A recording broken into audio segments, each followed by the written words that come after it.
What's up, PTB Nation? Welcome to another episode of Parking the Bus here on the PTB Media Network. I am back. It has been a week since you have heard from me, but I am back. I'm the Mr. Mike Agustinu. And of course, it's another post-match type of episode tonight. It is exactly 1 a.m. right now on the East Coast of the United States, and we are fresh off the Gold Cup final. And let me tell you, I know how you all feel about the Gold Cup because last week was the lowest rated, least downloaded episode I have ever put out in my nearly almost 4 years of podcasting. It was the smallest audience that ever came out. Sounds like you guys are not that interested in this competition, but I have a responsibility to talk about it here tonight. A special hello to anybody watching at this very late hour. Whether you're watching on Periscope, on YouTube, or on Facebook. Thank you again for all of the support. Thank you for watching. It is a pleasure to come to you. It is no longer Sunday night. It's now Monday morning here, but it is post-Gold Cup, post-match. The USA have lifted the title. It was quite an upset, and I have to say this is one of the dark days in the history of Mexican football. No question about it. If you are Tata Martino right now, you have to think that your time is up. You are not allowed to lose two finals to the United States in the same summer. This one, worst of all, because you lost to the United States' B team. Let's call it what it is. It is a B team. And maybe that's even being generous. No, Mexico is missing a couple players, but that's their own fault. Mexico's missing Diego Lainez, Henry Martin, Memo Ochoa, for their own fault because they over-prioritized the Olympics, okay? They over-prioritized a tournament that does not mean much in the terms of global football. Yes, it means a lot to the players that are there. The opportunity to represent your country at the Olympic Games is always a big opportunity, but in the big scope of world football and in the scope of the international game, that tournament's not even a senior level tournament. And to think that Mexico weakened their side, and it was arrogance. They thought they would win this tournament going away because they knew the United States was not going to have Christian Pulisic. They knew the United States was not going to have Weston McKennie. They knew the United States was not going to have Tyler Adams, among others. Okay, this is literally almost an entirely different roster than the one that won the CONCACAF Nations League. Okay, and let me tell you, I know, there's debate about this. I've been following it on Twitter. I watched my friends earlier tonight on Better Than Vegas on BTV, Pitches and Pints. Great show. Shout out to those guys, to Leo, to Biho, and to Sam, who debuted on the show tonight. Leo was very, very adamant about this being about development and not being about winning. And I agree with them that from a U.S. standpoint, this was about development. But this is a big step in development, okay? This group of players, everyone was going crazy when the United States did not qualify for the Olympic Games, right? They said, "Oh, we're missing out on a big opportunity to play on a high stage." You know what? Tonight, in front of 65,000 in Las Vegas, 60,000 of which were Mexico fans, this young U.S. team gained way more experience. And they learned a lot more, and they got a much more valuable experience, dare I say, than they would have gotten going to Tokyo and playing in empty stadiums against other B squads. They played an A squad for the most part, okay? 3/4 of an A squad at the very least for Mexico, for El Tri, for Tata Martino tonight. And the United States, this young USB team. And let's be honest, let's be real. Very few of these guys are going to be in the picture for Qatar 2022. I don't think many of them are even going to be in the picture for, the North American World Cup 2026. I don't see it. I think that a lot of these guys, this is the pinnacle of their international career. So good for them. I'm happy for them for that reason, that this is probably the highest some of these guys are going to reach internationally. But it's a big pool, and a number of these guys did make a mark in this tournament, especially tonight. If you're Kellen Acosta, you made a name for yourself, and you reminded the Tyler Adams of the world to keep their game up because, he's not going to play ahead of Tyler Adams in that midfield. But if Berhalter decides to go to a 3-man back line and a right wing back, and he decides to go with Tyler Adams at wing back for some reason, well, then Acosta's the next guy that comes in. And tonight's final was about 2 guys, 1 on each side for me. Well, I shouldn't say that, but at least the midfield battle was a good one. 2 very good central midfielders tonight. Kellen Acosta for the United States, Edson Alvarez for Mexico. And Edson Alvarez is maybe my favorite player on Mexico. I'm going to say he is one of my favorites. I think he's a phenomenal player. And he was fantastic throughout this tournament. He was Mexico's best player, in my opinion. So much skill, so much power, so much vision in Edson Alvarez. And how about that professional foul? Something that the U.S. team still needs to learn how to do. But he was good. But in the end, the United States get the goal in a match that, in my opinion, displayed the worst final third play I have seen all summer, especially for a big match, for a match of this level. This was really, really poor in the final third from both teams. It was a good match. It was an entertaining match, but it was not well played. In my opinion, it was very sloppy. Defensively, both teams were very sloppy. We'll get into that in just a minute. But I think I have to say here, and I think this might upset Leo if he's listening, if he's watching right now at this late hour. Big thank you to anyone watching right now. It is very late, I understand. So big thank you for staying up. Even if you're on the West Coast, it's getting late. It is Sunday night out there. But one thing I think that needs to be done now is the Gregg Berhalter criticism has to go. The man has proven himself this summer. 2 competitions, 2 finals, 2 victories in finals, 2 trophies, with almost 2 entirely separate rosters. He's managed well in these matches. He's made good substitutions. He's outmanaged Tata Martino twice now. One of the Mexico fans on Facebook in the MLS group, which is a group that readily annoys me, but I'll be honest, made a good point today. He goes, well, it looked like the United States made the right decision going Berhalter over Martino. I wanted Tata Martino as the USA's manager. I'm not hiding that. I won't hide that. I was vocal about that at the time. But I think twice now he has outmanaged Tata Martino. Congrats to Gregg Berhalter. There's still a long way to go for this U.S. team, but I, for one, am very excited for the octagonal final in CONCACAF World Cup qualifying coming up this fall.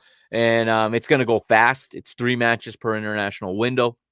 And I think what we saw tonight especially is that there's a whole nother slew of players that he can choose from. He can make a very, very deep roster when you have that kind of fixture congestion.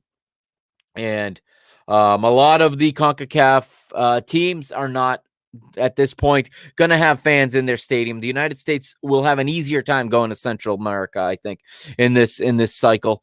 I think things are looking good for this team. I'm not saying that they're there yet. There's still a lot of work to do. Again, a lot of mistakes in this match tonight. We're going to talk about the lineups in just a minute. But also tonight on the podcast here, we're also going to catch up to speed on Brasileirao action on Liga Argentina and Liga MX. They're all going on right now. And Liga MX rosters are absolutely depleted if you're one of the big sides. You've got teams at the Gold Cup. You've got teams at the Olympics. I can't believe Tigres allowed André Pierre Gignac to go to the Olympics to represent France. I can't believe they allowed that. I can't believe America allowed Memo Ochoa and Henry Martin to go to the Olympics. Baffles me. It baffles me. But again, in the Americas and in Africa and in Asia, the Olympic Games hold a higher standard. The football tournament at the Olympic Games hold a higher standard. For me, the Olympics are about track and field. That's the sport I watch at the Olympics. That's what I'm DVRing. I've got hours and hours worth of it. But the football is less interesting. I'm not interested really in the Olympic tournament for football. I'm going to be completely honest. I think next week I'll probably recap it because we'll have the gold medal matches and I'll talk a little bit about it. But tonight we're sticking with Gold Cup, Brasileirao, Liga Argentina, and Liga MX. You see there on the screen, if you are watching, I am using my personal Twitter handle now. So that is at Mike Agustinho. So follow me now on Twitter at MikeAgustino. Agostinho at Mike Agostinho. All right, go ahead over to Twitter and give me a follow. And we're going to get right into this match. And let's look at the lineups now. I'm going to pull them up and read them off for you. We're going to start with Mexico. This match, of course, played in Las Vegas, in the Raiders Stadium. I don't know who has the corporate naming rights. It doesn't matter. For me, it's the LA Raiders Stadium. Nice brand new stadium, nice grass pitch, and it's a closed stadium. It's a domed roof, which is good because it's about 110 degrees at the time the match kicked off tonight. Out there in Las Vegas. But here is the team that Tata Martino sent out in a 4-3-3. 38-year-old Alfredo Talavera was the goalkeeper. 4 across the back, of course, Luis Rodriguez, Nestor Araujo, Hector Moreno, and Jesus Gallardo are the 4 in the back. 3 in midfield, anchored, of course, by the guy I talked about on the top, Edson Alvarez of AFC Ajax in the Dutch Eredivisie, former Club America midfielder. And he's got Atletico Madrid's Hector Herrera to his right and the LA Galaxy's Jonathan Dos Santos to his left. And the 3 in attack, strong attacking trio. Didn't look like it today, but a lot of talent in this attacking trio. The striker is Monterrey's Rogelio Funes Mori, the naturalized Mexican, of course, born in Mendoza, Argentina, raised in Dallas, Texas, United States of America. Former FC Dallas youth player. He gets the start now that in his 7th cap for Mexico tonight.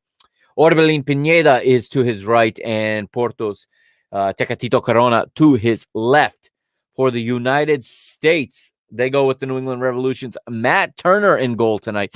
And I think we're returning to the days. I do have to say this before I continue with the lineup. We're returning to the days of the United States being stacked at goalkeeper. We had a lull there. Yes, we had Tim Howard, but then after that, there was a big drop-off. We got 3 solid goalkeepers in the U.S. National team picture now with Zach Steven, Ethan Horvath, and now Matt Turner clearly establishing himself at the very least as the number 3. Alexi Lalas thinks he's the number 1. Alexi Lalas is also in outer space most of the time. And Alexi Lalas loves to say outrageous things, because he loves to play on the he loves to be cynical, and he loves to grab headlines, loves to be, verbal clickbait. That is Alexi Lalas for you. So I don't take what he says seriously about almost anything. Okay. He's very, he wants to be very spectacular, and he's a bit over the top. I think we got to pump the brakes a little bit on calling Matt Turner the number 1 over Zach Steffen or even Ethan Horvath, but he's definitely far and away the number 3 now. He's the 3rd goalkeeper, and he was phenomenal in this Gold Cup, especially tonight. He made fantastic saves all night. So the 4 in their 4-3-3 for Gregg Berhalter, he's decided to go with 4-3-3 as well. Boavista's Reggie Cannon is the right back. James Sands and Atlanta United's Miles Robinson. Shout out to Miles Robinson, native Boston, Massachusetts. Local kid for me. Miles Robinson, former FC Greater Boston Bolts player, former Syracuse Orange player. He gets the start alongside James Sands. George Bello is the left back. The 3 in midfield, anchored by the guy I said was maybe I think he was the United States best player on the pitch. There were a few choices tonight, but for me, the USA's best player is Kellen Acosta of the Colorado Rapids.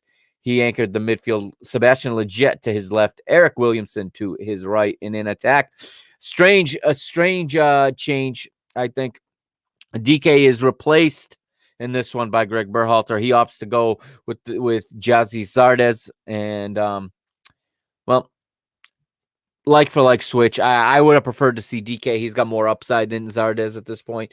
But Gregg Berhalter goes for the experience in this one. It is a final after all. Perhaps that's why Berhalter went with Reggie Cannon over Shaq Moore as well. Shaq Moore has played virtually all the minutes at right back all tournament and has been phenomenal. And another position where I think the United States is stacked, especially the fact that these guys are all young with now Serginho Dest, Reggie Cannon, and Shaq Moore.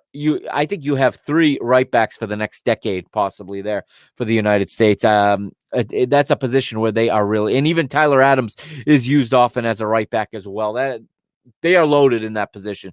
It's a good problem for the manager to have, for Gregg Berhalter to have. Again, Zardes gets the start as the striker. Matthew Hoppe to his left, the captain, Paul Areola, to his right. So again, we talked about it. Okay, Mexico came out flying. Mexico should have won this match. Mexico had more than enough chances to win this match. They did not do it, okay? Right in the first minute, Matt Turner gets the ball, takes a heavy touch when it's passed back to him. It gets taken by Funes Mori. And to me, it looked like Matt Turner took Funes Mori down, okay? As somebody, I will say right now, I am a USA fan. I'm a fan of this USA team. However, I'm a fan of this Mexican team as well. Okay, I follow the Mexican League. I follow Mexican football close enough that I do have a feeling towards this team, if you will. Okay, I don't get caught up in the rivalry. Okay, I don't have, a dislike for one or the other. I want to see both teams do well. I know that's not common, but I'm not a diehard of the United States. I am a fan, but I also have an appreciation for Mexican football, given how closely I follow it and how much of it I watch all year round. So I do have a little bit of an attachment to this Mexico team as well. That allows me to look at this game very, very objectively, in my opinion. And to me, objectively, that's a penalty kick against Matt Turner. He does catch Funes Mori. I don't know why the referee did not go to VAR on this one. In fact, maybe the VAR did review it, but Fox, in their production of this match, okay, doesn't tell us anything. When you watch the Euro, and you heard me come on here night after night during Euro 2020, and in Copa America as well, that was going on simultaneously, when the referee or when the VAR official is reviewing a play, it would say on the screen, under review, right? VAR is checking, or, goal check, whatever. We didn't get any of that from Fox. Yeah, you might go to Dr. Joe or whatever his name is. But again, I don't understand how this very first play in the very first minute of the match does not go to VAR. We saw in the final of the CONCACAF Nations League, the VAR came into play hugely. VAR gave the United States a penalty kick, overturned a goal for Mexico. Okay, that made a difference. United States won that match because VAR was there. Yes, the decisions were correct from VAR, but if it were not there, it would have been a different result. Tonight, it doesn't look like they went to VAR. I don't know if it was out of fear. I don't know if it was out of... I don't know, okay? A very pro-Mexico crowd, and I must say, I didn't hear the chant tonight. I don't know. If someone heard it, let me know. But I didn't hear it, so I want to give an applause, and applaud the pro-Mexico crowd in Las Vegas tonight for that. You don't want to see your team kicked out of the World Cup. You don't want to see Mexico stripped of hosting rights for 2026 because of a chant. It's just time to knock it off. I know it came up in Texas on Thursday against Canada. I have enough Canadian friends that heard it that told me. I didn't stay up for that one Thursday night. That was a 10 o'clock Eastern time kickoff, and I've already ranted about the late kickoffs. Tonight's another one. It was a 9 o'clock kickoff that was advertised at 8:30 p.m. When it did kick off at 9. Again, that is all Fox is doing. CONCACAF's allowing Fox to do whatever they want as the major media partner. But it'll be interesting to see what the TV numbers are for this. I may be able to have that for you next Sunday night. I don't know. But again, I don't know where the VAR was on this decision. Okay. There were a couple of them. Mexico looked for 3 penalties in the first 10 minutes. I think they were stretching on a couple of them. But on this one, for me, this was a penalty. But play continues, okay? And again, just Paul Areola had one of the best chances in the first half. He completely squandered it. He completely squandered it. The United States should have gone in leading. With that said, Mexico should have led as well. Neither one of these teams should have been scoreless going into the halftime whistle. Okay, going into the team room at halftime. But they both went in 0-0. Again, second half, same thing. Mexico had more possession. I'm seeing a lot of Mexico fans talk about the possession. If you listen to this podcast, if you watch this podcast regularly, you know my views on possession. That tells you nothing. This match possession wasn't the difference. It was missed opportunities by both sides. That was the difference. The United States finally got one in extra time. Again, Kellen Acosta was phenomenal in this match, okay? He was fantastic, cutting out passes, breaking down passing lanes, pressing the ball. just reading the play, distributing out of midfield. I really liked Kellen Acosta in this match, and I really liked Edson Alvarez at the other side as well for Mexico. Mexico sorely missing Diego Lainez tonight. We saw in the CONCACAF Nations League how he came on and made a difference. The United States could not defend him. They did not have a defender that could stay with him 1v1. Tonight, Mexico lacked that player that could do that. I think Funes Mori was very disappointing tonight for El Tri. Okay, he is a guy who scores goals at will in Liga MX, okay, for Monterrey. And part of the reason they naturalized him was his just ability to score goals. And for the United States, if there's one thing about this generation, and I'm not labeling them a golden generation. That's a stupid label that does nothing but create expectations and put unneeded pressure on young players, and it stains them for the rest of their careers. Okay, we've seen it with Belgium. We saw it with Portugal a generation ago. We've seen it with England. Okay, there's no need to in Mexico as well. The Chicharito, the Carlos Velas that won Youth World Cups were labeled a golden generation, and it has done them no good at the senior level. They won Olympic gold as well, if you want to continue the youth dominance from U17, U20, and then U23. So they've won at every youth level. They haven't won at the senior level. They're in a real bad spot right now.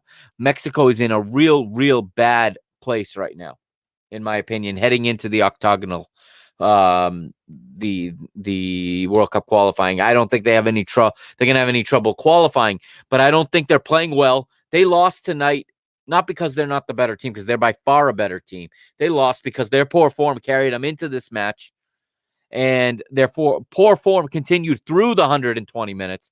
They missed chance after chance after chance in front of goal. They shouldn't have been in this final. Let's be honest. Canada was robbed. They were CONCACAF'd on Thursday, and it showed tonight that Mexico shouldn't have been here. They squandered way too many opportunities, okay? Way too many opportunities. If we're facing Canada tonight and you've got Kyle Larin and you've got Cavallini up front, you know what? Canada converts one of those opportunities, and Canada probably wins this game in 90 minutes. So the United States, as nice as this is, I don't want to get too high about it, okay? I don't want to be up here. This is a good accomplishment for this group of players and for this manager. It's a good accomplishment, but let's not get carried away here, okay? And start thinking that we have two national teams that can win CONCACAF. This was on the night we won, yes. But let's keep this grounded. We are a long way from a finished product. This team is young. Remember that the target is 2026 and not 2022. We have to be there in 2022. That's a step along the way, but that's not that's not the target. So again, I'm happy with what they did tonight. Okay, I'm not overly ecstatic. I'm not overly jubilant. I'm not to the moon with this. Okay, and it just says how small this region, how poor the region is when winning your regional championship is not cause for overexcitement. Okay, let's remember that the region, the CONCACAF, wanted these two teams in the final.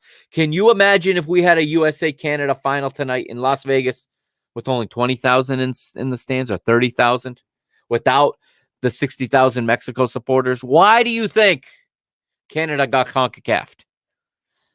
The proof is in the pudding. It was right there. Now, and why do you think, again, CONCACAF does not come down with any disciplinary action on Mexico for the chant? Okay, tonight is a great example. Anyone that was there, by the way, give me a shout. Tell me how much tickets cost tonight, and what the atmosphere was like. It looked awesome. The only thing is, man, and I said this after Denver. I said this after the Nations League final. I expect more from this Mexican crowd. Where is the singing? Where is the atmosphere? Oh, and shouting olays in the 112th minute in a 0-0 match, and they're shouting olays for passes connected in their defensive third. Come on. Mexico fans, do better. I have to keep saying this. Where are the songs? Where's the trumpet? Where is that atmosphere we know from Mexico?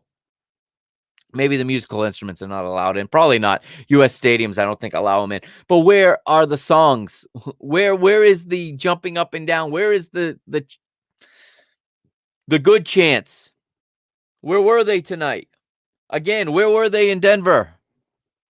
These Mexican-American fans got to get better. Listen, they are exploited, no question about it. They're getting ripped off by their own federation, by the Confederation of CONCACAF, by U.S. Soccer, by Soccer United Marketing. Okay, they are a prime demographic. They are a target audience, but they are being ripped off. I'm sure you paid a lot of money for that final, for the tickets tonight in Las Vegas.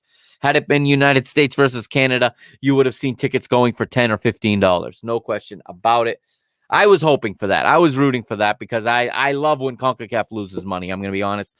CONCACAF, like I said, runs like a cartel, and they have millions of tiny islands they have to pay off in order to keep their power. But back to the football, okay? The match ends 0-0 after 90 minutes. We'll go through the match facts real quick.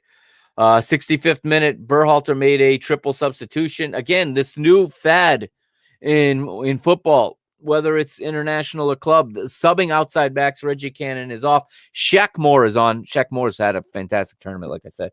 Samuel Vines is on for George Bello, and Christian Roldan of Seattle Sounders, one of the best American goal scorers in the Major League Soccer right now and over the last several seasons, replaces Sebastian Lletget. For Tata Martino, he brought in Carlos Salcedo in the 44th minute because Hector Moreno was injured. In the 76th, on came Eric Gutierrez for Yona Dos Santos, and Rodolfo Pizarro replaced Orbelin Pineda, who had a disappointing outing for me tonight. He's been good in other matches. He was not that good tonight. 87th minute, two more changes for the United States. Nicholas Giaucini comes on. I know they say Giocini on TV. It's Giaucini. Or Giaucini, I should say. He comes on, and Gianluca Busio, who had been a starter this entire tournament, was swapped to the bench today. He replaces Eric Williamson. More substitutions for Mexico in extra time. Osvaldo Rodriguez replaces Tecatito Corona. A disappointing match for him as well. Usually he comes up big against the United States. Tecatito nowhere to be found tonight. Gilberto Sepulveda replaces Carlos Salcedo, who came on. So Tata Martino does his best Gareth Southgate impersonation tonight by subbing a player on and then subbing him off in extra time. Perhaps penalty kicks were the thought process. That's where the thought process came from. Perhaps that was the inspiration for that substitution. But he came off. Also, Alan Pulido came on for Rogelio Funes Mori in the 106th. So we get to that, and then Kellen Acosta gets a yellow card in the 113th. And I have to say this because I praised him for the professional foul. That's Edson Alvarez, of course, forgetting that foul is directly what led to the USA goal. It was in the 117th. Alvarez fouls Giaucini, and ensuing set piece, Kellen Acosta delivers a beautiful ball into the box. And like I said, the Boston, Massachusetts native, Atlanta United center back Miles Robinson gets his fourth international goal, gets a header.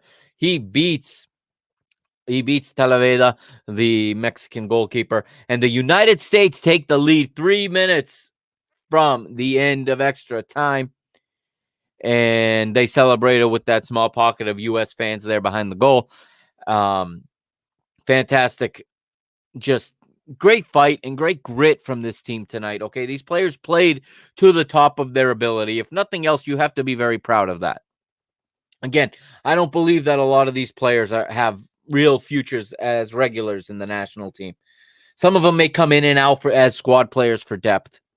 Okay, but I don't see many of them passing the likes of their counterparts that played in June, that won the Nations League. I don't see anybody here displacing Weston McKennie or Christian Pulisic or Tyler Adams when he's fit, or replacing, again, Serginho Dest is almost a lock at right back right now.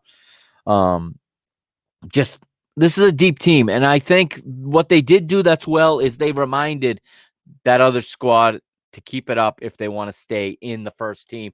And that's a good problem for Gregg Berhalter to have going forward. But there's one glaring problem with this generation. And yes, we won tonight. Yes, we won in the Nations League. But we lack a true striker, an out-and-out striker, a goal scorer that can play high in the pitch, that can get between the other team's defenders, center backs, that can really, that's the missing piece in this generation, is that guy that can finish. You saw tonight how poor the quality was in the final third. I think you all saw it. The finishing quality was poor. I think that player is still missing. Now, is he out there? Is there a dual national out there that qualifies? Perhaps. I mean, we've done a great job since the Jurgen Klinsmann days and continuing to Gregg Berhalter in finding these dual nationals and bringing them in. A striker is so necessary, I think. Zardes is not the answer. Perhaps DK is the answer. I don't know. I think we still need an out-and-out finisher, a guy who can score on half a chance, a guy who only needs half a chance. Be interesting to see if that guy appears either through the youth ranks coming up in the next 5 years, going into 2026, or if we find somebody somewhere that qualifies and that can come in and make that difference. But that, ladies and gentlemen, the whistle blows at 120 minutes plus 3. The United States wins another trophy. They win the Gold Cup, and they lift the trophy tonight. Paul Arriola lifts the trophy, and the USA double. They win the double. They win the CONCACAF double. This is huge going into World Cup qualifying in terms of momentum. They got the Nations League, and now they got the Gold Cup. We got everything from Mexico. Okay, Mexico's pissed right now. Mexico are going home. They're going to be ridiculed by their fans. They're going to be ridiculed by their media. In fact, I can't wait to turn on to the NA tomorrow or later tonight and see what they're saying, see what their reaction is. I think there's going to be a lot of calls for removing Tata Martino. Of course, you got an injury to Chicharito Hernandez, to Javier Hernandez Chicharito. But where's Carlos Vela? Why is Carlos Vela not in this team, among other guys? Okay. I know you also have an unfortunate injury to Chucky Lozano, but I can't wait for the octagonal. When these teams are at full strength, I can't wait to see it. I can't wait to see what the U.S. best 11, the Mexican best 11, the Canadian best 11, Costa Rica best 11, all take the pitch. I think it's going to be maybe the most competitive CONCACAF qualifying ever. Okay, there are 3 places plus 1, I believe. Yeah, there's 3 places for automatics and then 1 playoff spot, if I'm not mistaken. Going to be ultra competitive. Okay, the United States needs to be there, though. They can't take it for granted like they did 4 years ago. Okay, Leo said on his show, congratulations, you won the Gold Cup, but what good does that do when we lose to Trinidad and Tobago again? He's right. Can't have that happen again. I don't think it's going to happen again. I think this team is much more mature. They've got a lot of valuable experience playing overseas, and these MLS guys provide valuable depth. Again, just need a striker. We're all set at goalkeeper, I think. The back line, I think when everybody's in it, is going to be good. The back line was very, very good in the Nations League. Even though they weren't so good in this competition, they were very good in the Nations League. And I'm looking forward again to this World Cup qualifying, this octagonal, however you say it, World Cup qualifying campaign. All right, I'm going to take a break here. When we come back, we're going to check in with the Brazilian League, with the Brasileirao, and we're going to see what's going on down there. It has been like a month and a half since I've talked Brasileirao, so we're going to look in and see how those teams are doing. I'll be right back. Okay, this is going to be a real quick 30-second break here, and I will be right back to talk Brasileirao here on Parking the Bus, a podcast on the PTB Media Network. Don't forget to follow me on Twitter at Mike Agostino. That's at MikeAgostinho.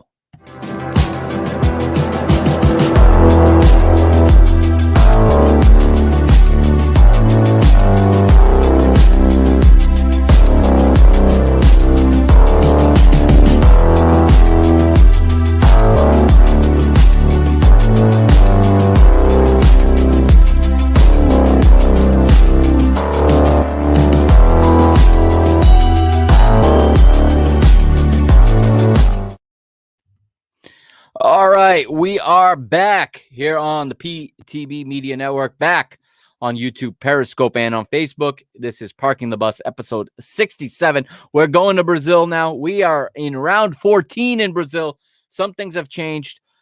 We've had, and I actually have notes here. We have some changes that I wrote down that I want to talk to you about tonight. And some coaching changes have happened as well. A major one in one of the big clubs. I'm talking, of course, about the champions, Flamengo, new manager. That's right, Rogério Ceni out after a poor start. And Renato Gaúcho is in, the former Flamengo player, the former Grêmio manager who had a well-documented, well-covered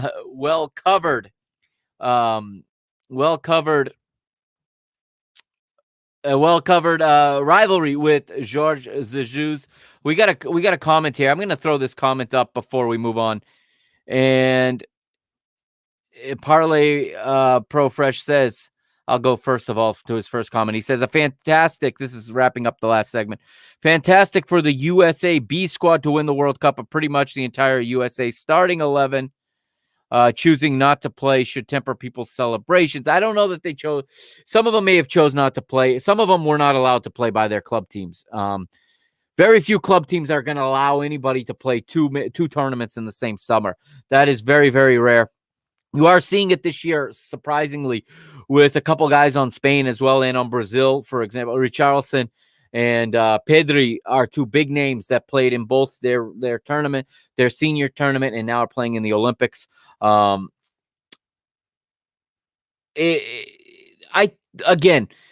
close what I was saying, I think that it was a good sign that the depth is there.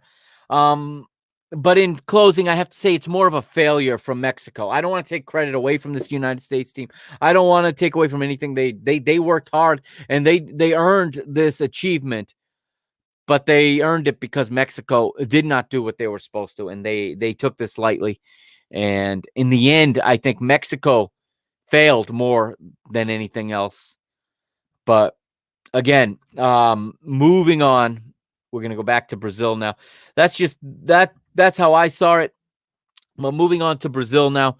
Again, Renato Gaúcho replacing Rogério Ceni at the head of Flamengo. And his first match was in the Copa Libertadores. And we may have talked about this real quickly last week. He got a victory. And as you know, Flamengo advanced past Defensa y Justicia of Argentina, the current Copa Sudamericana winners. As I'm getting a few more comments. I'm going to put them up here for you. Parlay Profesh is here as well. Said perfectly. Great for the USA backups, but Mexico lost more than the USA won. I agree. Yeah, that exactly. He's got and this comment I'm going to put up there. Bragantino, don't sleep on him. I agree. I have been hyping Red Bull Bragantino since the beginning of the season. I thought I was big on them last year. When they qualified for Copa Sudamericana, and I knew that Red Bull was going to invest some more money, and they were going to get some more young guys in there. Okay, they got some guys away at the Olympics. When they come back, they're going to be stronger as well. They've been off to a flying start. They have cooled a little bit, but that's also because they're playing Copa Sudamericana. They advanced in Copa Sudamericana. They knocked out Independiente del Valle in the round of 16. They advanced to the quarterfinals. Which start later this week. So next week we'll be talking about that. But yes, Bragantino and Atlético Paranaense are two teams I'm very, very high on in the Brasileirao this year. And of course, you've got Palmeiras off to a great start. Like I said, aside from the coaching change, as I do have a note here that Bragantino and Atlético Paranaense have cooled a little bit. Okay, they have cooled down just a little bit here. But again, they are doing phenomenally right now. And the Brazilian league goes down to the last week, okay? And it's not uncommon to see a team in the lead. Like last year, we saw Atlético Mineiro in the lead for 7-8 weeks. We saw São Paulo in the lead for 7 or 8 weeks. And at the end, they were in 4th and 5th. So, again, Flamengo got as low as like 14th last year. They started off horribly. And on the final day, they were the ones to lift the trophy. This league is very balanced. Okay, there are legitimately 7 or 8 teams that can compete for this title, and it's going to go down to the end. but the fixture congestion, I think, is catching up to these two teams that I'm so high on, these two sleepers, if you will, Bragantino and Atlético Paranaense. Okay, they're not as deep, but they have a very good squad playing in the Sudamericana, both of them. There's a good chance they're going to meet in that final of that Sudamericana. They're going to avoid each other till the final, and I think they're the two best teams in that tournament right now. So we'll see how they manage the fixture congestion. Brazilian teams tend to not do well with fixture congestion. The managers tend to choose one or the other. And Renato Gaúcho is known. Now that he's at Flamengo, he's not going to be allowed to do this, but he is known his time at Grêmio. He never won the Brazilian title because he always put so much focus on the Libertadores. He won the Copa Libertadores, never won the Brasileirao, because he would just rotate the squad in the league, and they were good enough to finish third, fourth, fifth, but never good enough to lift the trophy at the end of the season. Let's see what he does with Flamengo going forward. He's off to a great start. They've won 6 straight now, or 7 straight now if you count today, in all competitions. Fortaleza also are a team nobody was up on. Nobody expected much from, but they are still keeping pace while Palmeiras are on fire, and they had won 9 straight in all competitions. Let me double check. They did finally drop points this weekend, but they had won 9 straight in all competitions. They are the league leaders. All right, let's look at the fixtures and the results now. There were some transfers. I guess I can quickly go through some transfers. Jorge joins Palmeiras, from Monaco, on a free. Eric he's a 23-year-old left winger. He joins Ceará from Sporting Braga in Portugal, as for a total fee of $440,000. Ayrton Souza swaps Série B's Cruzeiro for Ceará as well. So Ceará picking up some guys. Jesus Cabrera, a Colombian 30-year-old, joins Cuiabá on a free from América de Cali. Renato Augusto, 33-year-old CDM, joins Corinthians on a free from the Chinese Super League side Beijing Guoyuan. All right, Luan Perez has joined Olympique Marseille. He has left Santos, $5 million. We know Gerson has left Flamengo for a large sum of money. He also joins Marseille. Juninho swaps Palmeiras for Denmark's Midtjylland, and Mateus Fernandes enters. He goes to Palmeiras on a free from Barcelona B. And the Catalan side, as they continue to try to cut wages, they are offloading players. This is a great time to be getting some Barcelona players. And I'm talking about FC Barcelona, of course, in La Liga. I'm not talking about Ecuador's Barcelona SC, who I talk about a lot on this podcast. So here are the round 14 results, okay? The results from this weekend starting yesterday. So we did have one postponement. Fluminense and Juventude did not play yesterday. But São Paulo, Palmeiras, 0-0 at the Morumbi. And those are the first points dropped by Palmeiras, as I said, in 9 straight victories. They finally dropped points to their São Paulo state rivals, which is the São Paulo FC at the Morumbi. Also 0-0 in Porto Alegre. Inter 0, Cuiabá 0. In Bragança, Paulista, it is a win to the side we talked about, the upstarts. Red Bull Bragantino 1-0 winners over Grêmio and the Tricolor, despite having brought in Luis Felipe Scolari, Big Phil, Filipão, to lead their side, continuing to struggle. They're out of the Copa Sudamericana, if I'm not mistaken, and they continue to struggle in the Brasileirao. They are in the relegation zone right now, or they are close to it, and Red Bull Bragantino pick up 3 more points. And then today's match is in the Mineirão in Belo Horizonte. It is Atlético Mineiro 2, Atlético Paranaense 0. Paranaense, of course, like we said, has a big Copa Sudamericana matchup this week. Atlético Mineiro have the quarterfinals in the Copa Libertadores. They're about to face a River Plate. This is a massive round for them. So big result for them to pick up a 2-0 win on the eve of a match of that magnitude. Corinthians hosting Flamengo today. at the Arena Corinthians, and it is the visiting side, the defending champions, managed, of course, by Renato Gaúcho, picking up another victory. It is Flamengo going in and beating Corinthians 3-1, and it is now another victory for Flamengo, and that makes it, I believe, now I said 7 straight. Yeah, 7 straight in all competitions. 6 of them under the leadership of Renato Gaúcho. 3 more points for the champions. They get their goals from Everton Ribeiro, and then 2 more from the very, very on form of Bruno Henrique. He is returning to his 2019 form. I am excited. He is one of my favorite players in all of football. I desperately wanted my club in Portugal, Benfica, to sign him, to purchase him. I know he's 29 years old or whatever, but I love this player. He wasn't as good. He didn't have as good of a 2020. He struggled last season, but he is regaining his 2019 form right now, just scoring at will, and he just moves so freely on the ball. He has such fluid movements, such good vision. He sets up his teammates. He finishes well. Flamengo are flying high right now. You can see that they have their eyes on the prize, and they have a quarterfinal matchup this week as well in Copa Libertadores. They are going to be on the road, if I'm not mistaken, this week.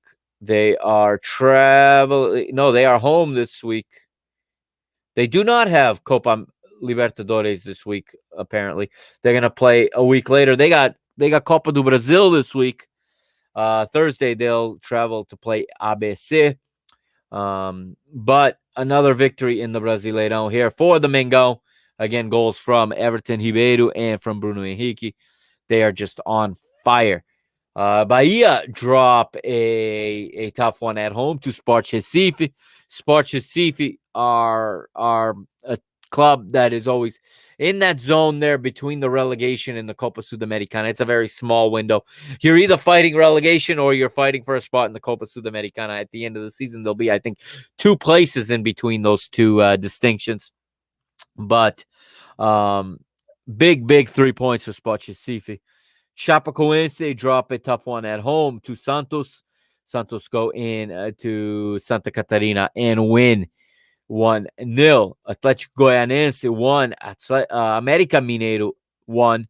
And Ceará 1. Ceará 3. Fortaleza 1. And we talked about Fortaleza, but they now find themselves dropping points here, as they were keeping pace with the front of the table. You can say they still are. Again, in Brazil, 6 points is not a lot to make up. Teams go on win streaks, they go on losing streaks. It's not uncommon in this league. So on in the table now in the Brasileirão, it is Palmeiras, the reigning Copa Libertadores winners. They're top of the table right now, 32 points from 14 matches, 1 point better than Atlético Mineiro, who have 31 points. And then it is said Fortaleza, the surprise team, another one of the surprise teams. They're in third right now on 27, the same amount of points as Red Bull Bragantino, who are regaining their form. Bragantino have 27 as well. Both of them have played 14 matches. Fortaleza 1 goal better in goal difference. Flamengo back up the table now in 5th. They have 24 points. They're 1 point better than Atlético Paranaense at this point, who are in 6th with 23. 7th belongs to Ceará. They have 22 points. You can see just how tight this table is. As we're now in the Copa Sudamericana places. 8th place belongs right now to Santos Football Club. They have 19 points, as do Atlético Goianense, also 19 points. Goal difference has the side that, Pelé's former side ahead of Atlético Goianense at this moment. Bahia are 10th with 17. Also on 17 are Corinthians and Fluminense. Fluminense with the match in hand, however, as they did not play this weekend. Juventude are right below them in 13th. They have 16 points. Internacional are 14th right now on 15.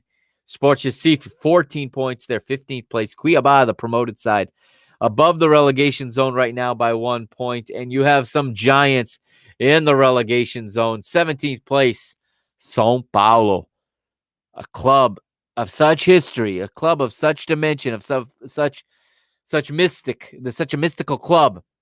They've won the Brazilian title so many times. They've won the Paulistão, the São Paulo state title so many times. They've won the Copa Libertadores. They're in the relegation zone right now, fellas, ladies and gentlemen, my friends. They are in the relegation zone right now. They have 12 points from 14 matches. América Mineiro, also a promoted side. They've got 11. They are 18th. 19th belongs to Scolari's Grêmio. They've really got to pull themselves out of it. They are a giant club also. A year ago, they were in the semifinals of the Copa. 2 years ago, in the semifinals of the Copa Libertadores. Last year, they were in the final of the Copa do Brasil. And now this year, they are in 19th place with only 7 points from 12 matches. Only one victory this year so far for the Tricolor from Porto Alegre, from Rio Grande do Sul. And unfortunately, everybody's sentimental favorite, Chapecoense, are in last place, 20th place right now, only 4 points from 14 matches. Top goal scorers now in the Brasileirao. We have 3 players with 7 goals. It is Bruno Henrique, a guy I talked about just a moment ago, from Flamengo, 7 goals, none of them from the penalty spot. Bahia's Gilberto is second with 7 goals, one of them from the penalty spot. And Juventude's Mateus Peixoto, 7 goals as well, 2 of his from the penalty spot. You have 4 guys with 6 goals there. You got Robson from Fortaleza, Italo of Bragantino, Hulk. Remember Hulk? He now plays for Atlético Mineiro, former FC Porto and Zenit St. Petersburg star, has 6 goals. Edenilson of Inter has 6 as well. And then a whole host. No, we've only got 2. So I'll say their names. Palmeiras is Breno Lopes has 5, as does Elton of Cuiabá. That is the top 10 goal scorers in Brasileirão. Let's move now to Argentina, as they just kicked off their league a couple weeks ago. Let's get up to speed in the, is it the Superliga they call? In the Liga Nacional, the Liga Profesional, excuse me. All right, we'll look at this week's fixtures. And there's a whole host of matches on Monday as well. But starting with Thursday night's matches, we'll go back as far as Thursday, the 29th of July. We have Central Córdoba de Santiago 2, Talleres 1, Arsenal Sarandi 1, Argentinos Juniors 0, Gimnasia La Plata 1, Rosario Central 0, Newell's Old Boys, Rosario's arch rivals 4, Estudiantes La Plata 2. On Saturday, July the 31st, we got Colón 1, Godoy Cruz 0, Lanús 1, Unión 1, Racing 1, Sarmiento 0, Club Atlético Platense 1, Independiente 1. Sunday's matches: Defensa y Justicia 3, Gimnasia La Plata 2. Talleres in action again, 0-0 against the champions, Boca Juniors, the reigning champions. Their arch rivals, River Plate 1, Huracan 1, and San Lorenzo 1, Banfield 1. Monday's matches: Argentinos Juniors versus Central Córdoba. Patronato de Paraná will host Newell's Old Boys. Estudiantes host Arsenal Sarandi, and Rosario Central host Aldo Civi, as well as Atlético Tucumán hosting Vélez Sarsfield. The table as it stands right now through 4 rounds now in Argentina. San Lorenzo lead, and they have 8 points, and they share the lead with Independiente also on 8 points, and Racing also on 8 points. There's a lot of teams in the Argentine League. In 4th place right now, only 1 point behind them, is River Plate on 7. Also on 7 is Lanús and Colón. Brings us to 7th place, where the teams with 6 points start to appear. A whole bunch of them here. Newell's Old Boys are 7th with 6 points. Also on 6 points, Patronato de Paraná, Banfield, Atlético Tucumán, and Godoy Cruz, 12th place is Gimnasia La Plata with 5, as is Huracan Talleres have 4.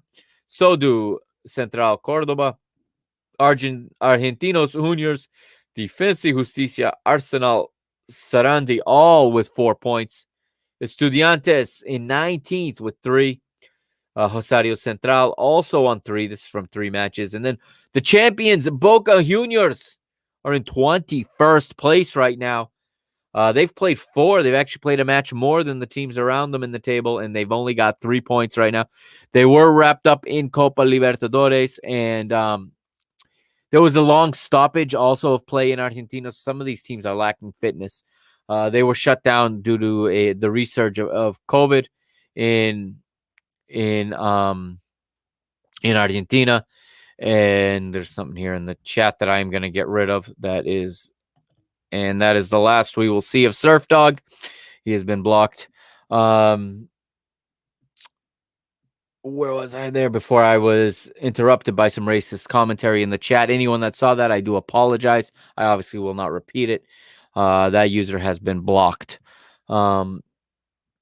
I was talking about Boca Juniors. Okay. I think they have come out of the stoppage due to the pandemic not well.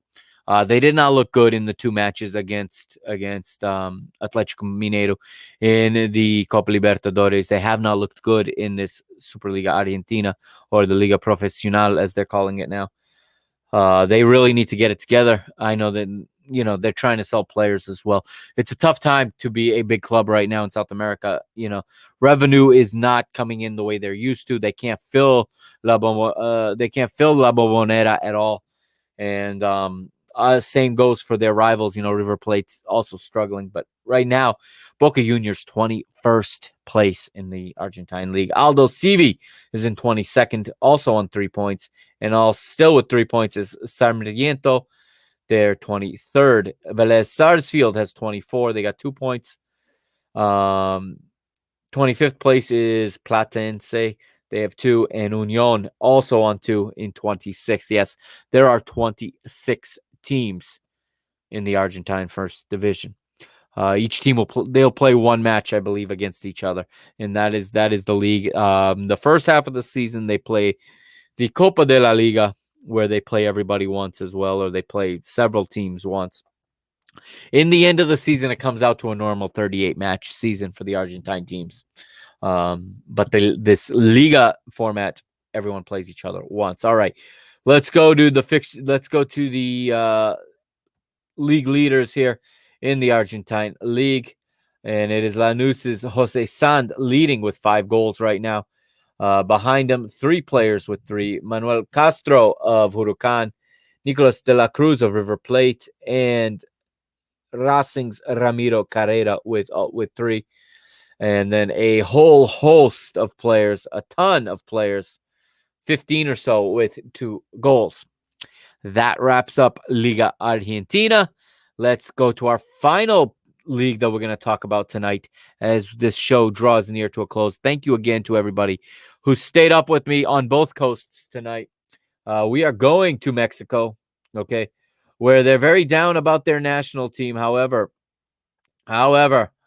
we've got a lot of action going on in the domestic league, and the fans of the club game are focused on their clubs. As we'll take a look now at round 2 of Liga MX. We didn't get to cover round 1, but we will now bring up round 2. This is the Liga MX Apertura 2021. And starting the round off, there's 1 game left to play that'll be played later tonight. But Friday, the round started off with Mazatlan winning 2-1 at home to Pachuca. Puebla beaten 2-0 at their home by Chivas. Chivas pick up a big road win. And then on Saturday, León 2, Tijuana, Cholos 1. America get back in the win column after a tough opening round draw to Querétaro. They host Necaxa and they win 2-1.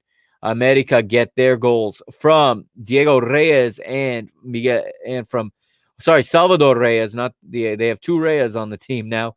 They get their goal from Salvador Reyes. He was assisted by younger Lainez. That's Mauro Lainez, the younger brother of former America, current Mexico Olympic team, and Real Betis player Diego Lainez. And the second goal for America came from Alvaro Fidalgo, one of their stars. Necaxa's goal comes from Alex Zandejas. In the end, it is the Azul Crema winning 2-1. America get their first victory of the season. Monterrey manages to get a 2-0 victory over Pumas. This is a big match, especially since Monterrey are missing Rogelio Funes Mori. We talked about him at the top of the show. He's at the Gold Cup with Mexico. Atlas, 2-0 winners at home at the Jalisco over Juarez. Then Sunday's matches, Toluca beat Tigres 3-1, and Santos Laguna won, and the champions, Cruz Azul, won. The match Monday, late Monday, 10 o'clock Eastern time on 2DNA. It's Atlético San Luis, the little brother of Atlético Madrid, hosting Querétaro. All right, the table in Liga MX right now, Toluca lead with 6 points. Also on 6 points is Mazatlan FC. They are the two that are perfect right now. 2 victories from 2 matches. Santos Laguna are third with 4 points. Fourth with 4 points is Monterrey. The Rayados have a win and a draw. 3 goals for 1 allowed. Atlas are fifth, also on 4 points, as is America in sixth. Goal difference is the difference right now between all of these teams. Pachuca seventh with 3 points. Chivas also on 3 points in eighth. Atlético San Luis with 3 points, but they have a match in hand. They've only played once. They're going to play Monday night. If they win, they can join the other two at the top of the table with 6 points. Tigres in 10th with 3 points. León with 3 points in 11th. Querétaro have 1. They lead off the foursome, it looks like, foursome of teams with 1 point. It is Querétaro in 12th. Champions Cruz Azul in 13th with just 1 point. Puebla 14th with just 1 point, and Pumas with 1 point. Now for the 3 teams with 0 points at this point in the season, Cholos Tijuana have no points. Necaxa and Juarez round out the table. 12 will advance to the Liguilla, with the bottoms, with 4 advancing to the quarterfinals, and the remaining 8 playing in the wild card round, or the reclassification, as they call it in Mexico in Liga MX. Let's look at the top scorers for now. After 2 rounds in Liga MX, and it is a total of 5 players with 2 goals. It is Alex Canelo of Toluca, Camilo Sanvezzo of Mazatlan, Duvan Vergara of Monterrey, Victor Guzman of, I want to say that's Pachuca, I believe, and Diego Valdez of Santos Laguna, all with 2 goals. Next week's fixtures in Liga MX. Why don't we take a look at those before we go? Starting on Thursday, Querétaro are home. They get a lot of Thursday night games at home. I don't know why, but they get a lot of Thursday night games at home. Their last home match was a Thursday nighter to open the league against Club America, the biggest club in Mexico. But Querétaro host León, the champions from a year ago, not the reigning champions, but from the last Apertura season. León were the champion. Then Friday, 3 on the docket for Friday, an 8 p.m. kickoff Eastern time, of course. Mazatlan hosting Monterrey. And then at 10:05, Necaxa host Cruz Azul and Tijuana host Toluca. On Saturday, Chivas host Juarez, America host Puebla, and Tigres host Santos. Sunday, Pumas versus Atlético San Luis, 1 p.m. Eastern time. They love those noon kickoffs in Mexico City, does Pumas, at the old Olympic Stadium there. And Monday, we have Pachuca hosting Atlas. All right, everybody, thank you for joining me tonight. Don't forget to follow the show on Twitter and Instagram. That's still at PTB_media. All right, I'm going to try to have more content coming for you this week. I can't promise it. My workflow right now is absolutely insane. I have bosses away on business, and I am running my department essentially with no help, and it's driving me insane, to be honest. I haven't been able to bring you the content I've wanted to this past week. Worst case scenario, I'll be back here next Sunday night at an earlier time because we don't have a late night CONCACAF Gold Cup final to wait for. So I'll be back at the 8 p.m., 9 p.m. area somewhere. I will tweet that out. Make sure you follow me on my personal Twitter. I'm using that one now. I'm connecting both of my shows, okay, and both of my websites to this one personal Twitter. I want to build that back up. It's at Mike Agostinho. That's at MikeAgostinho. All right. I also have a season finale of Mr. Benfica dropping tomorrow. I'll be recording that tomorrow. And then later in the week, I'll have the season premiere because Benfica take on Spartak Moscow this week in Champions League qualifying. So for me, the new season starts this week. And more Parking the Bus stuff coming. We're getting ready. We're going to be ramping up for the Euro Leagues. I'm going to try to get something out midweek to you or late in the week. I can't promise it, but the hope is to have something out late week. Friday, I'm going to be probably recording Mr. Benfica. So I don't know that I'll have a Parking the Bus episode dropping Friday. Again, worst case scenario, I'll have a real crammed episode next Sunday. But for now, we'll see. Just follow me on Twitter. I will tweet out what's going on. And of course, follow the PTB Media Network on Instagram as well. And you can follow me on Instagram personally as well. That's at MAgostinho20. So it's at MAGOSTINHO20. I will post that in the show notes for those of you listening to the podcast.